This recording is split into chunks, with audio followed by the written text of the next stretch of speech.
आज आपका Heron's formula आपको करवाया जा रहा है। हीरोन्स फार्मूला आपके पास अगर आपका ट्रेडिशनली आता है तो आपका हीरोन्स फार्मूला हमारा स्केल एंड, क्योंकि सबके लिए आपके फार्मूलाज हैं।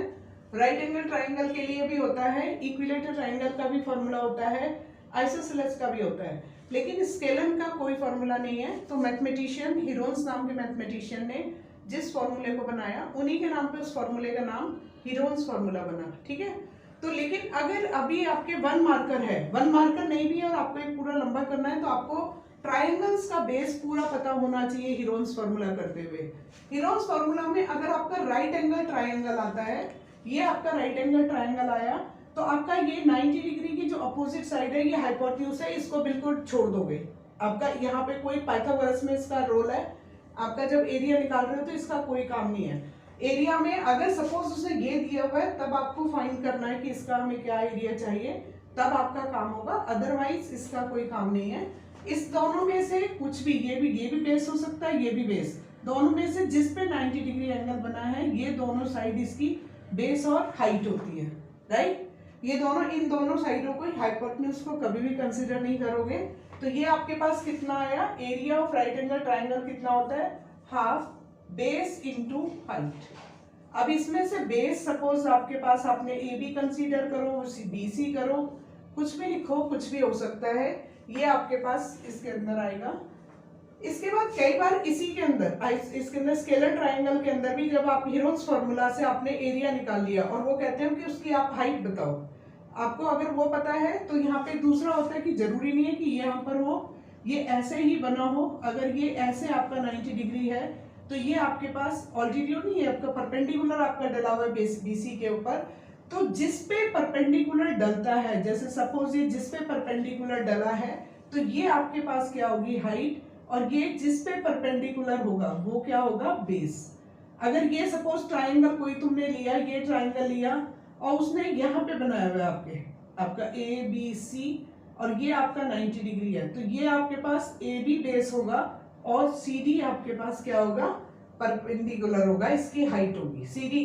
तो जिस भी बेस पे, ऐसे नहीं कि ये हमेशा आप ढूंढोगे ऐसे होगा, ये ऐसे भी हो सकता है, ये ट्राइंगल के अंदर, इसके अंदर ये ऐसे भी इसके अंदर हो सकता है, इसके अंदर ए बी सी, तो इसमें ए सी बेस होगा, ये बेस होगा और ये इसकी हाइट होगी, इसमें ये बेस होगा और ये हाइट होगी। ठीक है, तो ये आपको ध्यान रखना है। कभी भी ट्राइंगल के अंदर अगर आपको एरिया मिल जाता है, आपको हाइट फाइंड करने के लिए देते हैं और आपको सिर्फ उसकी साइड्स पता होती हैं, तो आपको पहले उसका क्या फाइंड करना पड़ेगा, एरिया।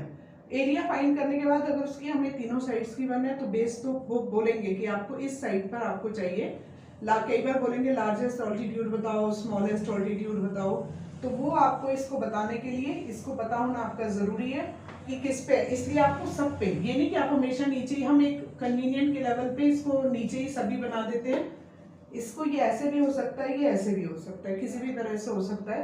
तब आपके पास एरिया ऑफ ट्राइंगल आपके पास इसमें भी वही होगा, हाफ बेस इनटू हाइट, लेकिन बेस डिपेंड करेगा आपका जिस पे परपेंडिकुलर पड़ा है, जिस पे बीसी है और एडी। राइट, इसके अंदर ये कोई हम साइड नहीं, जिस पे भी हमारा बेस, अगर मैं इसका निकालती तो ये A B into C D होता, अगर मैं इसका निकालती तो ये A C into B D होता, अगर ये किसी का भी।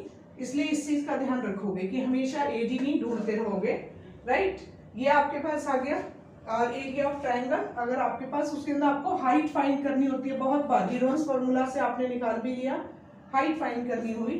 अब आपके पास आता है area of equilateral triangle.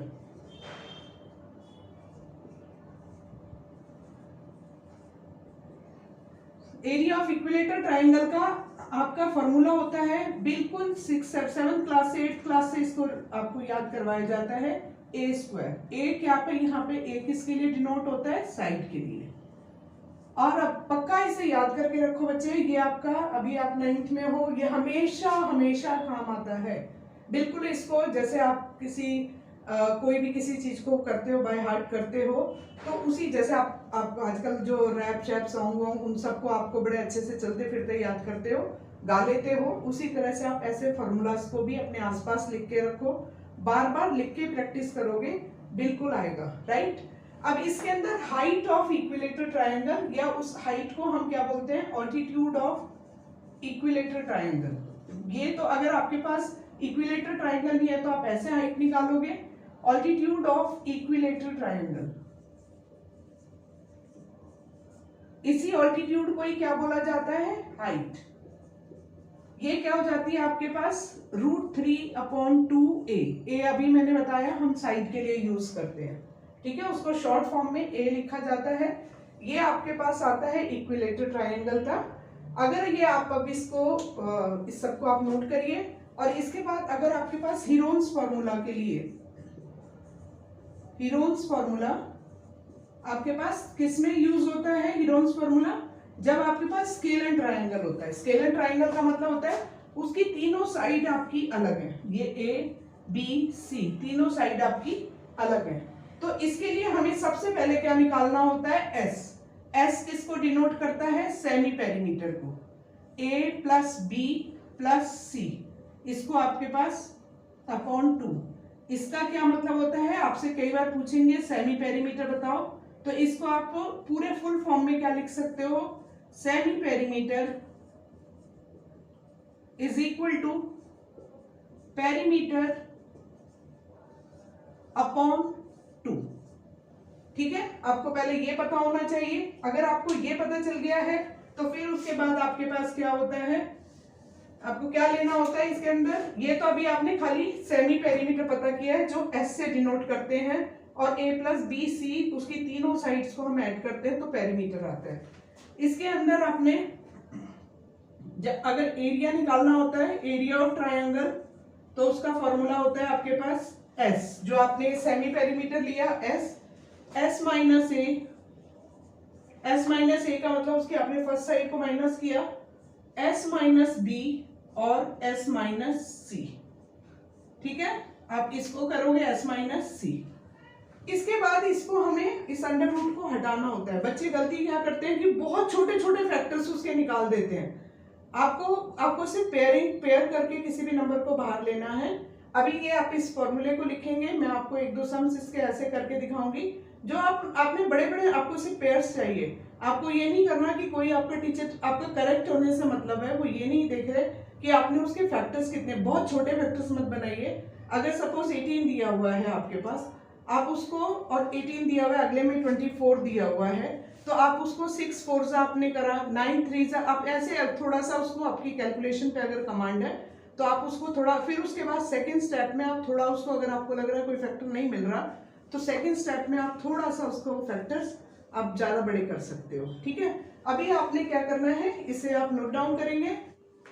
Okay बच्चों, नमस्कार। अगले वीडियो के अंदर आपको हम आइसोसेलेस ट्राइंगल के बारे में बताएंगे कि उसका एरिया वो वंस इन अ वाइल पूछा जाता है, उसको आप डायरेक्ट सीधा हीरोन्स फॉर्मूला से भी उसे सॉल्व कर सकते हैं। ठीक है, तो आई होप आपको अच्छे से समझ में आया होगा। मिलते हैं आपसे अगले वीडियो के अंदर। आप अपने कमेंट्स बताइए, लाइक कीजिए, सब्सक्राइब कीजिए, मुझे आपका सबके लाइक और सब्सक्राइब का वेट रहेगा। नमस्कार बच्चों।